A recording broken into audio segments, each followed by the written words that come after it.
Hi guys, welcome back to my channel. Today I'm going to show you how you can fix error 182. The AMD Software Installer detected AMD graphic hardware in your system configuration that is not supported. So here there's a three possible codes based on AMD. The first one is embedded AMD Radeon graphic, legacy for the second, and the last is customized AMD Radeon OEM system. So the solution for the first one, this is the embedded AMD Radeon graphic. Please visit AMD Driver and Support. Let's open it. This is where you can download the driver.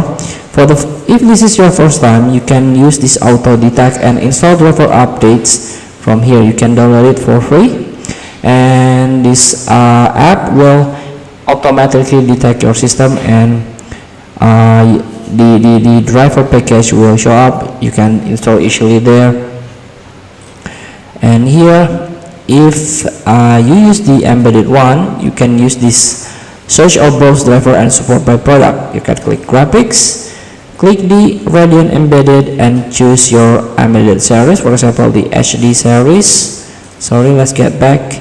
AMD Radeon HD 770 embedded. Submit. After submit, the driver will show up and you can choose based on your operating system.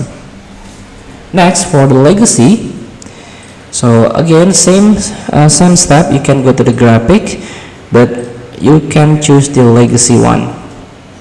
So here you can select your product line. For example, the ATI Radeon 900 series, this one 9800 series. Submit, and you will see this is based on your operating system. So here we go. This is the Catalyst, not the Adrenaline, but the classic Catalyst software suite that you can download.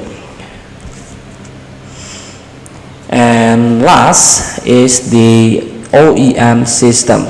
So here, a customized AMD Radeon graphic for OEM system. You can try to search the firmware, the driver from the manufacturer official website.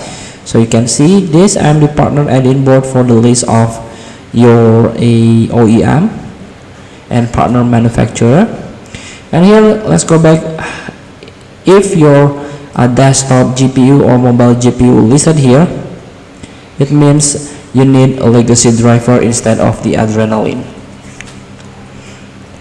And for the error 184, so here AMD Software Installer cannot continue due to an unsupported operating system. So here AMD Software Installer detected that your current OS is not supported and terminated installation. So you can download the latest version of AMD software for your AMD graphic product and OS. So for the 64-bit, you have to download the 64-bit version, and for the 32-bit, you have to download the 32-bit version. So since AMD software is designed to work best for up-to-date operating system, please run Windows Update before installing the AMD software package. Feel free to try. Thank you for watching. Don't forget to comment, like, and subscribe. Press the button below. See you in the next video.